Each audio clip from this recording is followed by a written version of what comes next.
ہم نے سنا ہے. اور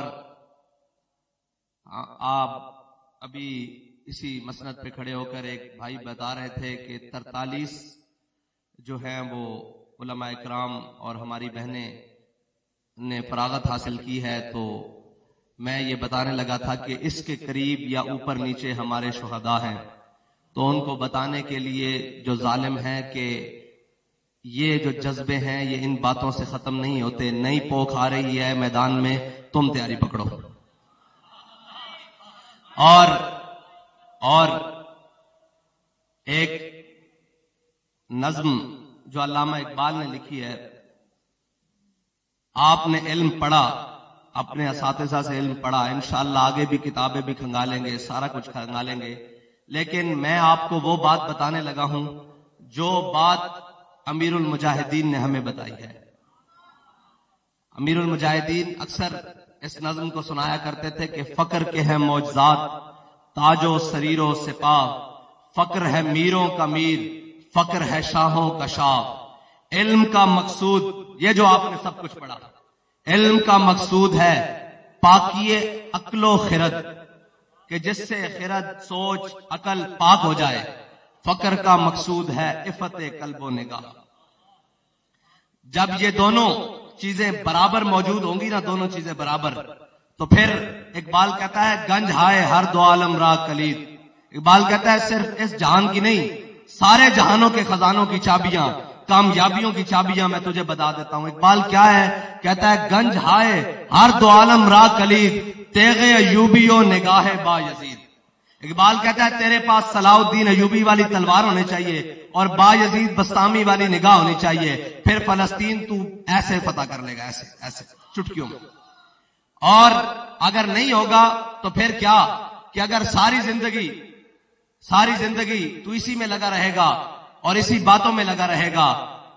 علماء کا مقام آپ کو پتا ہے, میرے آقا و مولا صلی اللہ علیہ وسلم نے فرمایا قیامت کے دن علماء کے قلم کی سیاہی خون کے شہیدوں کے اوپر تولی جائے گی, لیکن علماء کے قلم کی سیاہی جو ہے وہ افضل ہو جائے گی, وہ بھاری ہو جائے گی شہیدوں کے خون پر. ہم پوچھنے لگے ہیں وہ سیاہی کون سی ہوگی, اس کی تفصیل کرنے لگے ہیں کہ وہ سیاہی کون سی ہوگی. وہ سیاہی یہ ہوگی کہ صرف یہ نہیں کہ حجرے میں بیٹھ کر اور یہ ساری باتیں لکھتے رہنا اور کرتے رہنا. وہ سیاہی ہم نے امیر المجاہدین سے پوچھا ہے کہ وہ سیاہی کون سی ہے جس کے بارے میں حضور نے فرمایا ہے کہ وہ شہداء کے خون پر بھاری ہو جائے گی. امیر المجاہدین نے بتایا کہ وہ سیاہی علامہ فضل حق خیر آبادی کے اس فتوے کی دی ہوئی سیاہی ہوگی جو فتویٰ علامہ فضل حق خیر آبادی نے انگریزوں کے خلاف 1857 میں دیا. اور جب علامہ فضل حق خیر آبادی کو جزیرہ انڈمان میں کالا پانی کی جیل ہو گئی تو علامہ کو خوراک وہ دی گئی کہ جو پانی وہ دیا گیا جو سانپ کے زہر سے بھی کڑوا, اور جناب خوراک وہ دی گئی جو بالکل زہر, تو علامہ کی ہڈیاں بھی گل گئیں. آخری وقت میں علامہ جاں کنی کے عالم میں بستر فراش پر ہیں, مرگ پر ہیں, تو ایک انگریز آیا, اس نے آ کر وہ فتویٰ امام صاحب کو دکھایا, علامہ فضل حق خیر آبادی کو. میں ان علماء سے کہتا ہوں آپ کو معلوم ہونا چاہیے, ہمیں تاریخ سے بتایا ہی نہیں گیا. یہ تو علامہ خادم حسین رضوی کو سلام, اور ان کی قبر انور پر کروڑوں سلام, جنہوں نے ہمیں تاریخ سے آشنا کیا کہ تم ہو کن کی اولادیں. ورنہ کوئی ذاکر نائک سے متاثر تھا, کوئی جناب یہ آج کل مرزا جیلمی نام کا ان سے متاثر ہو جاتا. یہ تو بابا جی نے بتایا کہ تمہارے بڑے بہت بڑے تھے, تم کبھی دیکھو تو صحیح تمہارے بڑے ہیں کون. اور جب علامہ فضل حق خیر آبادی پڑھنے کے لیے جاتے تھے تو مغل شہزادے, اس وقت کی رولز رائز جسے کہا جاتا ہے, اس وقت کی رولز رائز جسے کہا جاتا ہے, اور فضل امام کا بیٹا علامہ فضل خیر آبادی جب پڑھنے کے لیے جاتا تھا تو ہاتھی پر سوار ہو کر جاتا تھا. یہ نہیں کہ وہ کہیں ان کو میسر نہیں تھی دنیا کی آسائشیں اور ان کے پاس دنیا کے معاملات نہیں تھے, یا وہ دنیا کی آسائشوں سے ان کو پتہ نہیں تھا کہ یہ ہوتی کیسے ہیں. امام فضل حق خیر آبادی ہاتھی پر پڑھنے جایا کرتا تھا اور ادھر سے مغل شہزادے ہاتھی پر بیٹھ کر آیا کرتے تھے, یعنی ایلیٹ کلاس کا برابر ہو کر دین کا علم پڑھنے کے لیے جایا کرتے تھے.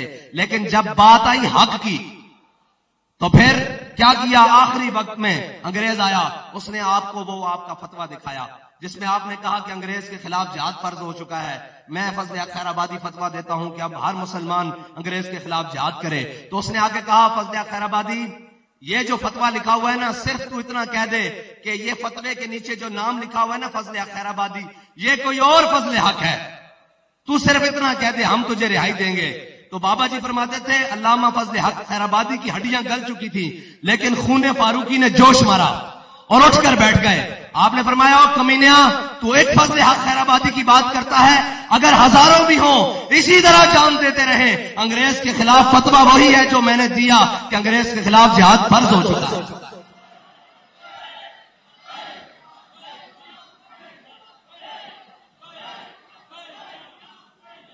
وہ بابا جی فرماتے تھے کہ آپ کو پتا ہے اسپین سے اسلام کو دیس نکالا کیوں دیا گیا؟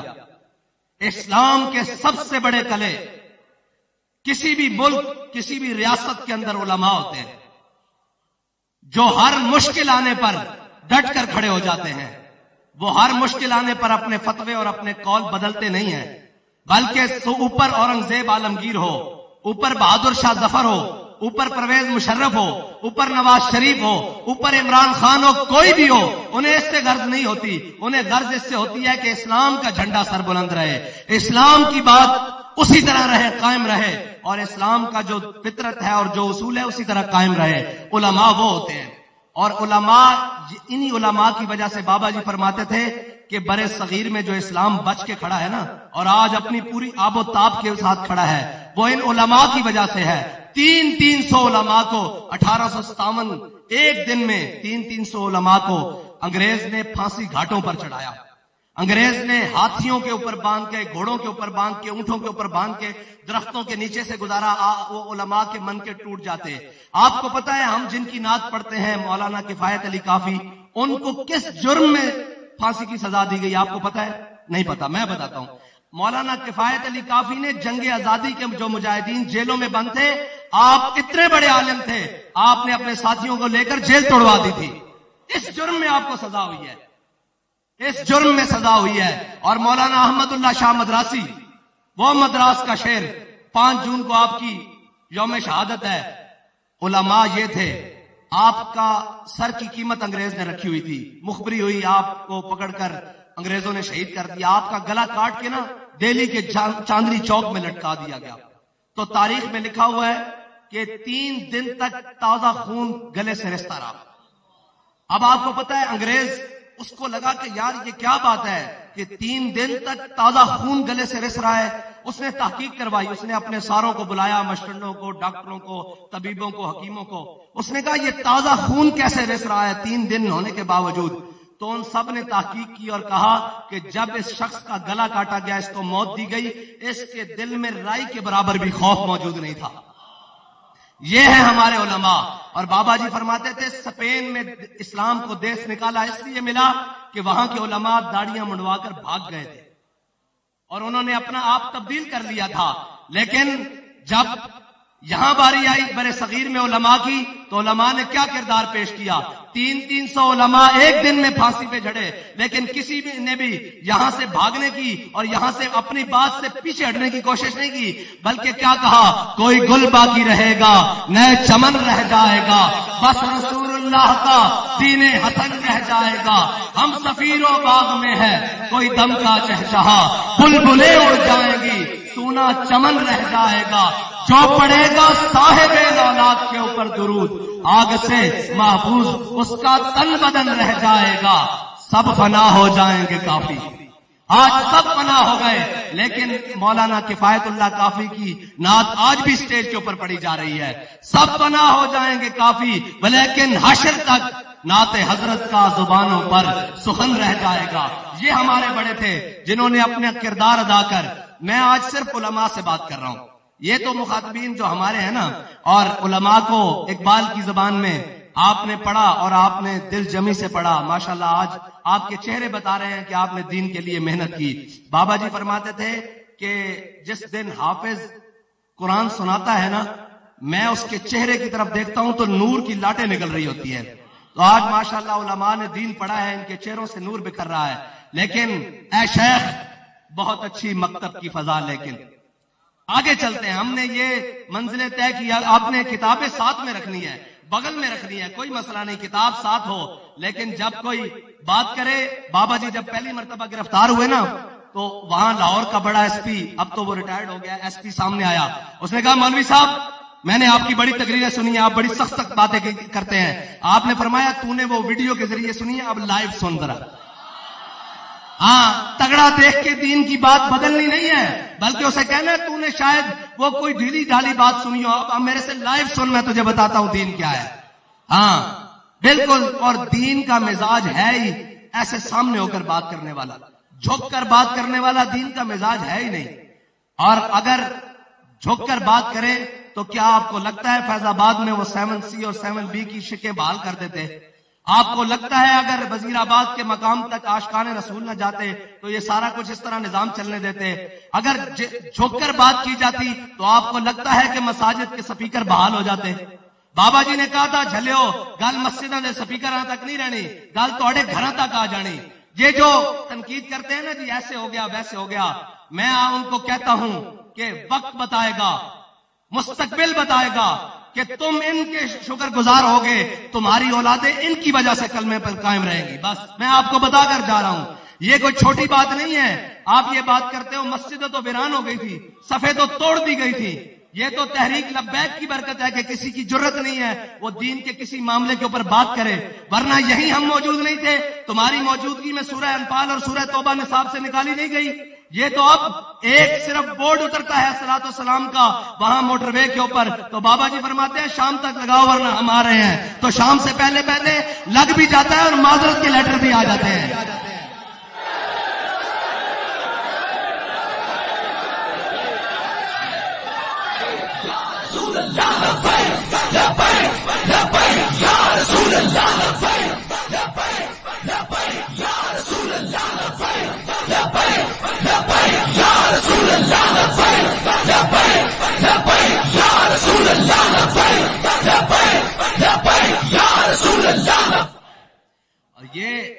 یہ کردار جب علماء کا رہے گا تو پھر انشاءاللہ حضور کے دین کو تخت پر لانے سے کوئی نہیں روک سکتا.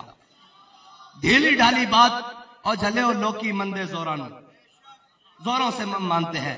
میں نے کل رات بھی بات سنائی کہ ہمارے استادوں کے استاد, جنہیں استاد صاحب خود فرمایا کرتے تھے, استاد محمد رشید صاحب, مولانا محمد رشید صاحب, آپ کسی اس کے صاحب کے علاقے کے رحمت اللہ تعالی علیہ محتاج نہیں ہے, بہت بڑی شخصیت. آپ فرماتے تھے, استاد صاحب فرماتے تھے ہمارے قائد, کہ اگر میں ان سے نہ پڑھتا تو میرے اندر اتنی غیرت نہ آتی. اتنا بڑا آدمی. جب قاضی القضات کے عہدے کے لیے انٹرویو ہو رہے تھے نا, تو سکندر حیات, یہ وزیر اعظم آزاد کشمیر تھا, تو آپ انٹرویو دینے کے لیے گئے تو اس نے کہا ہاں جی مولانا بتائیں قیامت کی نشانیاں کیا ہیں؟ تو آپ نے فرمایا قیامت کی سب سے بڑی نشانی یہ ہے کہ ایک جاہل ایک عالم کا انٹرویو لے رہا ہے. ہمارے بڑے اس طرح بات کیا کرتے تھے. آپ نے فرمایا قیامت کی سب سے بڑی نشانی یہ ہے کہ ایک جاہل ایک عالم کا انٹرویو لے رہا ہے. یہ ہمارے بڑے. اور مولانا مفتی عبد القیوم ہزاروی رحمت اللہ تعالی علیہ, جب پرویز مشرف نے میٹنگ بلائی, ہر دور میں رجال پیدا ہوں گے اور انہی رجال کی وجہ سے باقی لوگ حق پر قائم رہیں گے اور حق پہ رستے پر چلتے رہیں گے, ان کے لیے آسانیاں رہیں گی. مولانا مفتی محمد عبد القیوم ہزاروی صاحب کے سامنے جب مشرف نے کہا مولوی عباس آ جاؤ میں تمہارے مدرسے بند کر دوں گا, تو سارے جو دبک کے بیٹھے تھے مفتی عبد القیوم ہزاروی جو استادوں کے استاد ہیں, جو ہمارے قائد کے استاد ہیں, کھڑے ہوئے. آپ نے فرمایا اے مشرف تو کیا سمجھتا ہے اس بلڈنگ کا نام جامعہ نظامیہ ہے, جا بلڈنگ پہ قبضہ کر لے, ہم درختوں کے نیچے بیٹھ گئے تو بہاریں لگا کے رکھ دیں گے. یہ ہے توکل, یہ اللہ کے اوپر توکل ہے. اور اس سنجیدگی کے ساتھ اگر آپ نے توکل رکھا, اقبال اسی لیے تو کہتا ہے کہ علم فقیہ و حکیم, فقر مسیح و کلیم. اقبال کہتا ہے علم جو ہے نا یہ فقیہ بھی بناتا ہے, حکمت بھی بتاتا ہے, لیکن جب ساتھ فقر ملے تو پھر مسیح و کلیم. علم فقیہ و حکیم, فقر مسیح و کلیم. آگے کمال بات کی اقبال نے, کہتا ہے علم ہے جو یائے راہ, فقر ہے دانائے راہ. یہ علماء بیٹھے ہیں, ان سے پوچھے اس کا مطلب کیا ہے. علم نئے نئے رشتے تلاش کرتا ہے لیکن اس کو خبر نہیں ہے کہ یہ رستہ کہیں کامل ذات تک جاتا ہے یا نہیں جاتا. اقبال کہتا ہے فقر جو رستہ چنتا ہے اسے یقین ہے کہ یہ رستہ محبوب کی طرف جاتا ہے. ورنہ اچھا آگے اقبال نے کہا فقر مقام نظر علم مقام خبر، فقر مقام نظر علم مقام خبر۔ اقبال کہتا ہے فقر میں مستی ثواب، علم میں مستی گناہ۔ اس کا معنی کیا ہے کہ فقر میں بابا جی فقر والے بھی تھے اور علم والے بھی تھے۔ اگر صرف اس بات پر رہتے تو کہتے ٹھیک ہے ہم نے مذمت کر دی ہے، ہم ان کو سمجھا سکتے ہیں، لیکن بابا جی نے فرمایا جو کچھ ہے، جو کچھ ساتھ ہے، زاد راہ ہے یا نہیں ہے، چلو حضور کی ختم نبوت پر پہرا دینے کے لیے، اور وہاں جا کر بیٹھ گئے۔ اور اقبال کہتا ہے فقر میں مستی ثواب، علم میں مستی گناہ۔ وہاں جب بہت زیادہ شیلنگ ہوئی اور بہت زیادہ سردی نے تنگ کیا نا، تو پھر جوانوں نے قمیضیں اتار کے لبیک کے نعرے لگائے۔ وہاں پھر کیا ہوا؟ وہاں یہ ہوا کہ اقبال کہتا ہے دل اگر اس خاک میں زندہ و بیدار، اقبال کہتا ہے اگر تو یہ زندہ بیدار رکھتا ہے نا تو توڑ دے تیری نگاہ آئینہ مہر و ماہ۔ سارے گئے، پھر وہی بات آ جائے گی کہ مستند رستے وہی مانے گئے جن سے ہو کر تیرے دیوانے گئے، لوٹ آئے جتنے فرزانے گئے تاب منزل صرف دیوانے گئے۔ اور حضور سے محبت یہ دیوانگی کا جب تک آخری عالم نہیں ہوتا تب تک قبول ہی نہیں ہوتی، اور اگر اس سے پہلے قبول ہوتی تو وہ کہتے ہیں ہم ان کی طرح ایمان لے آئے، جو یہ پاگل ہے ان کی طرح ایمان لے آئے۔ وَإِذَا قِيلَ لَهُمْ آمِنُوا كَمَا آمَنَ السُّفَهَاءُ أَلَا إِنَّهُمْ السُّفَهَاءُ۔ قرآن کہتا ہے خبردار، ان کو دیوانہ نہیں کہنا، ان کو بے وقوف نہیں کہنا، ایمان ان کا قبول ہے۔ کس طرح قبول ہے؟ عروہ بن مسعود جب صلح حدیبیہ کے موقع پر آئے اور عالم، آپ بتائیں جی اس امت کے سب سے بڑے عالم کون ہیں؟ حضرت جناب سیدنا صدیق اکبر ہے نا۔ ویسے ایک روایت تو یہ بھی ہے کہ جب اولین و آخرین جمع ہوں گے امتیوں میں، جب اولین و آخرین جمع ہوں گے قیامت والے دن اور اعلان کیا جائے کہ سب سے بڑا عالم کھڑا ہو جائے، تو کوئی کھڑا نہیں ہوگا، امام اعظم ابو حنیفہ کھڑے ہوں گے۔ لیکن حضرت صحابہ میں سب سے بڑے عالم حضرت جناب سیدنا صدیق اکبر ہے۔ اور عالم کا مطلب یہ نہیں ہوتا کہ بندہ علم پڑھ لے اور اس کے بعد حضور کی ناموس پر اور عزت پر ہلکی بات کرے۔ حضرت جناب سیدنا صدیق اکبر اس امت کے سب سے بڑے عالم بھی ہیں اور ساتھ میں حلیم الطبع بھی ہیں۔ لیکن جب عروہ بن مسعود نے کہا حدیبیہ کے مقام پر یا رسول اللہ یہ مختلف قوموں کے لوگ ہیں، یہ مختلف قبیلوں کے لوگ ہیں، یہ آپ کو چھوڑ کر چلے جائیں گے، آپ ان کے پیچھے لگ کر ہمارے ساتھ یہ بات کر رہے ہیں، تو حضرت جناب سیدنا صدیق اکبر نے کہا کہ اتنی بڑی بات اس نے حضور کے سامنے کی۔ آپ نے فرمایا امسس بصر اللات نحن نفر وندعو، آپ نے فرمایا جا کے لات و منات کی شرمگاہوں کو چاٹ، نہ ہم حضور کو چھوڑنے والے ہیں نہ چھوڑ کر بھاگنے والے ہیں۔ یہ ہے بات جب عالم کے سامنے، حضرت جناب فاروق اعظم کے سامنے جب اس منافق نے بات کی تو فاروق اعظم سے بڑا کون عالم ہے؟ ٹھیک ہے، حضرت عثمان غنی سے پوچھا گیا کہ آپ بڑے ہیں یا حضور بڑے ہیں، تو آپ نے فرمایا پیدا میں پہلے ہوا ہوں لیکن حضور مجھ سے بڑے۔ یہ ہے بات اور حضور کی شان۔ اور مولا کائنات روضہ خاک والی بات، جب وہ عورت خط لے کر نکلی حضور نے فرمایا جاؤ علی اس سے خط لے کر آؤ۔ مولا علی کائنات سے بڑا عالم کون ہے؟ فرمایا جاؤ علی اس سے خط لے کر آؤ۔ تو جب مولا کائنات گئے آپ نے فرمایا مولا کائنات فرماتے ہیں جس جگہ پر حضور نے مجھے فرمایا نہ اس سے ایک قدم آگے نہ پیچھے، اسی مقام پر وہ عورت جا رہی تھی۔ وہ جانے خبر ہیں اور ہر خبر ہے ان سے وابستہ، ارے او بے خبر انہیں بے خبر جانا تو کیا جانا۔ اور مولا کائنات جب اس کے پاس گئے، یہ ہے عالم کا حضور کی عزت پر، حضور کے قول پر بات کرنے کا طریقہ۔ جب مولا کائنات اس کے سامنے گئے تو فرمایا خط دے، اس نے کہا میرے پاس خط نہیں ہے۔ فرمایا خط دے دے شرافت سے، اس نے کہا میرے پاس خط نہیں ہے۔ آپ نے فرمایا مجھے حضور نے فرمایا اس کے پاس خط ہے، مجھے اگر تجھے برہنہ کر کے بھی خط نکالنا پڑا میں نکالوں گا۔ یہ ہے عالم حضور کی بات پر پہرا دینے والا۔ فرمایا اگر مجھے برہنہ کر کے بھی تیرے سے خط نکالنا پڑا نا تو میں خط دے دوں گا۔ اور جب مومن کی زبان فقر کی سان پہ چڑھتی ہے جب تیغ خودی، فقر کی سان پہ چڑھتی ہے جب تیغ خودی، ایک سپاہی کی ضرب کرتی ہے کارے سپاہ۔ مولا کائنات نے صرف اس کو مومنانہ رنگ دکھایا ابھی اور جناب لہجہ دکھایا تو اس نے اپنے بالوں کے جوڑوں میں سے خط نکال کر دے دیا۔ فرمایا حضور فرمائے خط ہے اور تو کہے نہیں ہے، علی کیسے مان لے؟ اور جب حدیبیہ کے مقام پر عروہ بن مسعود نے معاہدے کے اوپر ایک نقطہ اٹھایا کہ حضور اگر آپ کو ہم محمد رسول اللہ مان لیں تو جھگڑا ہی کوئی نہیں، یہ جو محمد رسول اللہ لکھا ہوا ہے آپ اس کی جگہ محمد بن عبداللہ لکھیں. تو میرے آقا و مولا نے حضرت علی کو بلایا. یہ اس لیے تھا کہ قیامت تک کے لیے غلاموں کے لیے مہر لگ جائے. مہر لگ جائے. یہ بات کیا ہے؟ فرمایا ہو یا علی، علی یہ میرا لکھا ہوا نام مٹاؤ، یہ محمد رسول اللہ جو لکھا ہے. تو پھر مولا کائنات نے کیا فرمایا؟ لام ہو کا بد. فرمایا حضور آپ الامر فوق الادب ہے، لیکن فرمایا حضور یہ تو روایت ڈل جائے. حضور یہ چاہتے تھے کہ میرے مولا کائنات قیامت تک کے لیے مسلمانوں کے لیے مینارہ نور یہ بات چھوڑ جائے. کہا کہ علی نے اگر آپ کا لکھا ہوا نام مٹا دیا لوگ تعویلیں گھڑتی پھریں گے. فرمایا لا منہ کا بدا، یا رسول اللہ آپ کا لکھا ہوا نام علی نہیں مٹا سکتا. اور مجھے بتائیں حضور کا کہیں نام لکھا ہو قیامت تک کوئی علی کا غلام ہو نام مٹا سکتا ہے؟ نہیں نہیں، بالکل بھی نہیں ہو سکتا. اور حضرت عبداللہ بن رواحہ میرے آقا و مولا صلی اللہ علیہ وسلم نے جنگ موتا کی طرف حضرت عبداللہ بن رواحہ کی قیادت میں لشکر کو روانہ کیا. جب لشکر کو روانہ کیا، لشکر روانہ ہو گیا، حضرت عبداللہ بن رواحہ پیچھے رہ گئے. اور جب اگلے دن جمعہ تھا اور جس دن حضور سید عالم صلی اللہ علیہ وسلم جب خطبہ جمعہ کے لیے کھڑے ہوئے، تشریف فرما ہوئے، تو حضور نے صفوں میں دیکھا کہ عبداللہ بن رواحہ بیٹھے ہوئے ہیں.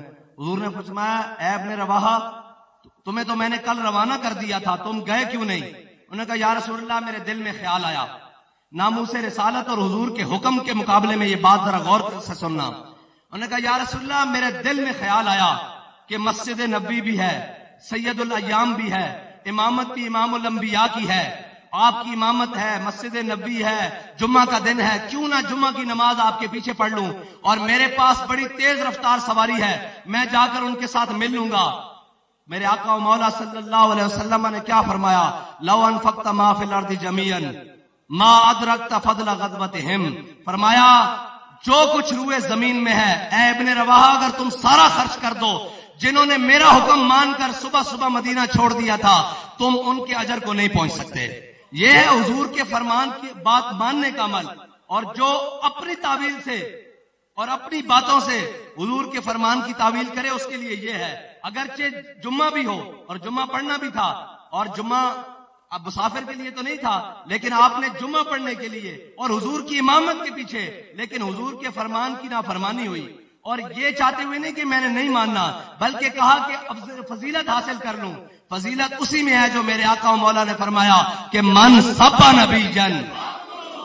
بس اب قیامت تک کوئی اس کا تعویل کرے، کوئی اس طرح کرے، کوئی اس طرح کرے، جی ایسے نہیں ویسے نہیں، فرمان اسی میں ہوگا جس طرح ممتاز قادری نے عمل کر کے دکھایا ہے، جس طرح غازی علم الدین نے عمل کر کے دکھایا ہے، جس طرح جناب غازی تنویر نے عمل کر کے دکھایا ہے، اور جس طرح یہ شہدائے ختم نبوت نے عمل کر کے دکھایا ہے. قیامت تک برکت اسی بات میں رہے گی، عزت مسلمانوں کی اسی بات میں رہے گی جس بات میں میرے آقا و مولا صلی اللہ علیہ وسلم کے فرمان ہے بس. اور جو اس کی تعویل اپنی مرضی سے کرے گا، دائیں کرے گا. ابھی ایک مولوی صاحب ہیں، انہوں نے وہ دیا کیا نام ہے فتویٰ، اور اس کے اوپر امام صاحب سے انہوں نے اختلاف کیا پارلیمنٹ کے اندر کہ جی وہ جو بالغ عورت ہے وہ اپنے ولی کے بغیر نکاح نہیں کر سکتی. تو میں نے اس کو فون کیا، میں نے اس کو کہا کیا بات ہے؟ اس نے کہا دائیں بائیں بہت ساری باتیں کی. پھر اس کہنے لگا کہ فلاں عالم صاحب ہیں ان کے گھر سے ایسا معاملہ ہوا ہے. میں نے کہا سارے عالموں کے گھر سے بھی بات نکل جائے لیکن فتویٰ امام اعظم کے قول پر بھی رہے گا. ہم دین نہیں بدل سکتے، اور اگر اپنے اوپر بات سخت آ جائے تو ہم دل بدل دیں، یہ نہیں ہو سکتا. بدل دیا رخ مشرق کو تو نے مغرب، تیری ہوا سے بچائے خدا زمانے کو. اقبال کہتا ہے اپنی بات بھی بدلی اور ساتھ میں پتلا پتلا دین بھی بدل لیا. دین وہی ہے جو میرے آقا و مولا صلی اللہ علیہ وسلم نے فرمایا، بات وہی ہے، فتویٰ وہی ہے جو امام اعظم ابو حنیفہ نے فرمایا، جو صاحبین نے فرمایا، جس کے اوپر امت کا اجماع ہو گیا ہے. اس کے اندر نئی نئی تعویلیں گھڑنے کی ضرورت ہے. اور اقبال کہتا ہے کہ تو بدل گیا تو بہتر کہ بدل گئی شریعت. اقبال کہتا اچھا ہوا اے مسلمان تو نے اپنے آپ کو بدلا اور ساتھ میں اپنی تازہ سی شریعت بھی رنگ برنگی اور جناب ایک فلیکسیبل قسم کی شریعت بھی بنا لی کہ میں ادھر جاؤں تو شریعت وہ ہے جو ابو بکر و عمر کو پیچھے چلائے. شریعت وہ نہیں ہے جس کو ہم اپنے پیچھے چلائیں. شریعت وہ ہے جس نے عثمان غنی اور مولا کائنات کو اپنے پیچھے چلایا. ورنہ قاضی شرح کی عدالت میں مولا کائنات جو گواہ لے کر آئے تھے پہلے وہ امام حسن تھے، لیکن جب شریعت کی بات آئی تو قاضی شرح نے کہا یا علی المرتضیٰ، آپ کو پتا ہے کہ بیٹے کی گواہی باپ کے حق میں اسلام میں قبول نہیں ہے۔ مولا کائنات نے اس کو پیچھے کر دیا۔ پھر دوبارہ غلام پیش کیا گواہ کے طور پر کمبر کو، انہوں نے کہا آپ کو پتا ہے کہ غلام کی گواہی آقا کے حق میں قبول نہیں ہے، تو مولا کائنات نے غلام کو پیچھے کر دیا۔ انہوں نے کہا اور کوئی؟ آپ نے فرمایا اور کوئی نہیں ہے۔ علی کے مقابلے میں یہودی دعویٰ کر کے کھڑا تھا، لیکن شریعت تھی سامنے تو فیصلہ یہودی کے حق میں ہو گیا۔ اور جب زرہ کا فیصلہ یہودی کے حق میں ہوا تو یہودی نے زرہ پڑھتے ساتھ کہا لا الہ الا اللہ محمد رسول اللہ۔ اس سے کسی نے پوچھا تو نے کلمہ کیوں پڑھا ہے؟ اس نے کہا خود علی المرتضیٰ ہو، حسنین کا والد ہو، سیدہ کا گھر والا ہو، ٹھیک ہے جی، اور حضور سید عالم صلی اللہ علیہ وسلم نے اس کو اپنا بھائی کہا ہو، وہ میرے مقابلے میں کھڑا ہو اور میں اس اسلام کو قبول کیوں نہ کروں جو اسلام فیصلہ میرے حق میں کر دے۔ یہ وہ شریعت ہے جس کے پیچھے سارے چلے ہیں، اور کسی نے شریعت کو اپنے پیچھے نہیں چلایا۔ اقبال کہتا ہے تو بدل گیا تو بہتر کہ بدل گئی شریعت۔ آگے کیا کہا ہے؟ کہتا ہے کہ موافق تدروا نہیں دین شہبازی۔ اقبال کہتا ہے بٹیروں کے موافق کبھی شہبازوں کا دین نہیں آ سکتا، یہ دین شہبازوں کا ہے، یہ دین شہبازوں کا ہے۔ اور علم پڑھانے کا آپ کو مقصد یہ ہے کہ حضور سید عالم صلی اللہ علیہ وسلم کے دین کی ضرورت جہاں بھی پڑھے، وہ ممبر پر پڑھے، وہ محراب پر پڑھے، وہ گلی میں پڑھے، کوچے میں پڑھے، دار میں پڑھے، اور جب وقت آئے سرے دار پڑھے آپ نے حاضر رہنا ہے۔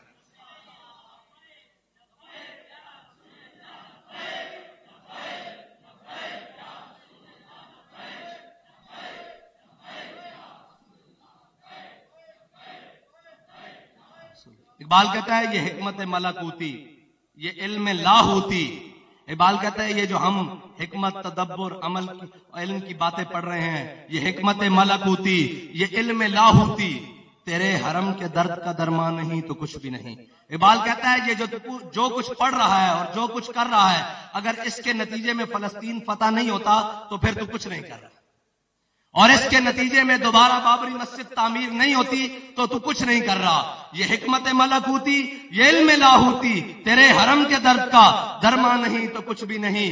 یہ نیم شبی، یہ مراقبے، یہ سرور، کہتا ہے یہ راتوں کو جاگنا، سجدے کرنا، تہجدیں پڑھنا، یہ نیم شبی، یہ مراقبے، یہ سرور، تیری خودی کے نگہبان نہیں تو کچھ بھی نہیں۔ اور آخر میں اقبال نے بات ہی ختم کر دی، کہتا ہے خرد نے کہہ بھی دیا لا الہ تو کیا حاصل۔ کہتا ہے اگر ہم نے عقلاً سامنے جناب کہہ بھی دیا، نماز کے لیے کھڑے بھی ہو گئے، اور جناب دل پیچھے کاروبار کی طرف رہا، دل پیچھے جناب یہ رہا کہ مسجد کے صدر صاحب راضی ہوں گے کہ نہیں ہوں گے، ممبر پر بیٹھ کے دین بیان کرتے ہوئے سوچا کہیں نکل تو نہیں جائیں گے۔ بھائی مسئلہ یہ ہے مقام شوق تیرے قدسیوں کے بس کا نہیں، یہ کام انہی کے ہے جن کے حوصلے ہیں زیاد۔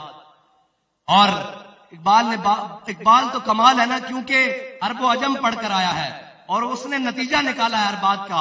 وہ کہتا ہے جب عشق سکھاتا ہے آداب خود آگاہی، کھلتے ہیں غلاموں پہ اسرار شہنشاہی۔ مجھے آپ بتائیں، یہ ابھی سب نے دیکھا ہوگا وہ ارطغرل ڈرامہ، وہ ایک جھکی باز ہے، آپ کے ہاں ان کو کیا کہتے ہیں؟ آپ کے ہاں یہاں کہتے ہیں، ہم ان کو جھکی باز کہتے ہیں، جھکی والے کہتے ہیں، جھکی باز ہیں، لیکن انہوں نے 3 براعظموں پہ حکومت کی ہے۔ اقبال ان کی طرف اشارہ کر رہا ہے کہ جب عشق سکھاتا ہے آداب خود آگاہی، کھلتے ہیں غلاموں پہ اسرار شہنشاہی۔ آپ کو ایک تاریخی بات سناتا ہوں کہ ہمارے بڑے کتنے بڑے تھے۔ جب سلطان عبد الحمید ثانی کا وقت تھا نا، بالکل سلطنت عثمانیہ سے ڈول رہی تھی، تو سفیر آئے کچھ دوسرے ممالک کے، تو سفیروں کو آ کے ان کے ہاں رواج تھا کہ سفیر آتے تھے تو ترکی کا جو خلافت عثمانیہ کا جھنڈا تھا اسے چومتے تھے۔ تو ایک سفیر کہنے لگا یہ کیا طریقہ ہے ملاقات کا، یہ کیا طریقہ ہے ملاقات کا کہ جناب ہم جھنڈے کو چومیں اور ہم جھنڈے کو چوم کر اس سے ملیں۔ تو اس سفیر جو دوسرا تھا نا، اس نے کہا ابھی تو مسلمان نے انہیں بڑا ڈھیلا ہاتھ رکھ دیا ہے، جب عثمان غازی ہوتا تھا نا تو کوئی سفیر ملنے کے لیے آتا تھا وہ اپنا بوٹ آگے کرتا تھا ایسے کر کے، اور جب تک کوئی اسے چوم نہیں لیتا تھا وہ اس سے بات نہیں کرتا تھا۔ یہ ہے مسلمانوں کی نشاط ثانیہ، یہ ہے وہ بات کہ عثمان غازی ایسے بوٹ آگے کرتا تھا مسلمانوں کا خلیفہ، اور آنے والا سفیر اس بوٹ کو چومتا تھا اور پھر اس سے بات کرتا تھا۔ یہ تھا ہمارا بڑا، لیکن کوئی بات نہیں۔ اقبال کہتا ہے مست رکھو انہیں ذکر و فکر و صبح گاہی میں، اور پختہ تر کر دو ان کو مزاج خانقاہی میں۔ اور آپ نے علم پڑھا ہے، انشاءاللہ یہ علم بڑے فضیلتوں والا ہے۔ اقبال نے کہا نا، کہتا ہے کہ جب عشق سکھاتا ہے آداب خدا گاہی، کھلتے ہیں غلاموں پہ اسرار شہنشاہی، عطار ہو رومی ہو رازی ہو غزالی ہو، کچھ ہاتھ آتا نہیں بے آہ سحرگاہی۔ وہ بے آہ سحرگاہی یہی ہے جو بابا جی فیض آباد میں لگے رہے، اور جو بابا جی جناب آپ کو پیغام دے کر گئے کہ انہیں جانا، انہیں جانا، انہیں جانا، انہیں جانا۔ اور یہ انشاءاللہ اسلام اپنی پوری آب و تاب کے ساتھ انشاءاللہ چمکتا رہے گا قیامت تک۔ یہ تو حصہ ہے میرے اور آپ کے ہاتھ میں، جتنا آ جائے اور جتنا ہم ڈال لیں، ورنہ اسلام محتاج نہیں ہے، اسلام کسی کا محتاج نہیں ہے۔ اگر اسلام محتاج ہوتا پہلے تو ابو لہب کو کلمہ پڑھاتا، ابو جہل کو کلمہ پڑھاتا، نہیں۔ اسلام کا مزاج کیا ہے؟ بلال از حبش، صہیب از روم، سلمان از فارس، ابو لہب از مکہ ہی چے بولا جبیس۔ بلال کو حبشے سے بلاتا ہے، سلمان کو فارس سے بلاتا ہے، اور جناب صہیب کو روم سے بلا کر کلمہ پڑھا دیتا ہے۔ اور ابو لہب کے بارے میں کیا کہتا ہے؟ تبت یدا ابی لہب وتب۔ اگر سکے تو وہ تھے، لیکن حضور کے دامن سے دور ہوئے تو رب نے فرمایا ضرورت ہی نہیں ہے۔ خدا خدا کا یہی ہے در، نہیں اور کوئی مفر مکر، جو وہاں سے ہو یہیں آ کے ہو، جو یہاں نہیں۔ بس اتنی سی بات ہے، حضور کے دامن سے وابستہ ہونے کی دیر ہے۔ اور بات بڑی کھلی سی ہے، جب تک یہ امت اپنے سارے تعلق چھوڑ کر حضور سے تعلق اپنا بالکل پختہ نہیں کرتی، اس وقت تک اس امت کی نشاط ثانیہ نہیں ہو سکتی، اس وقت تک اس امت کو عروج نہیں مل سکتا۔ پوچھتے ہیں کلندر لاہوری سے کہ تیرا اس بارے میں کیا خیال ہے؟ کہتا ہے زاں کے ملت را حیات از عشق اوس، اور برکو ساز کائنات از عشق اوس۔ کہتا ہے اگر امت مسلمہ آج بھی اپنی عزت، اپنی وقار، اپنی غیرت دوبارہ بحال کرنا چاہتی ہے تو وہ ساروں سے دامن چھڑا کر اپنے حبیب کا دامن پکڑ لے، اور پھر ہوگا کیا کہ میرے ہاتھ میں تھا جب تک میرے مصطفیٰ کا دامن، میرے پاؤں چومتی تھی یہی گردش زمانہ۔ وہی زمانہ تھا، یہی مٹی تھی، یہی سورج، یہی چاند تھے۔ صحابہ دیکھا نہیں، کیسر و کسرا پلٹا کے رکھ دیے، 60,000 کے مقابلے میں 60 لے کر چلے گئے، اور پوچھا گیا کیوں گئے؟ انہوں نے کہا قرآن میں جو ہے کہ تمہارا 1 10 کے مقابلے میں ہوگا، میں دیکھنے کے لیے آیا تھا وہ ہمارے بارے میں ہے یا کسی اور کے بارے میں ہے۔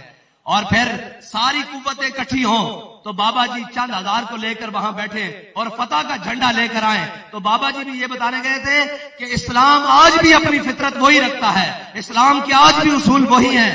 اور اس کی سب سے بڑی مثال وہ ہے کہ افغانستان میں دیکھیں، افغانستان میں دیکھیں، سارے اکٹھے ہو کر آ گئے، سارے جناب بمباریاں اور کارپیٹ بمباری اور دنیا کے تمام ظلم ڈھائے، لیکن قوت سلطان و امیر از لا الہ اور حیبت مرد فقیر از لا الہ۔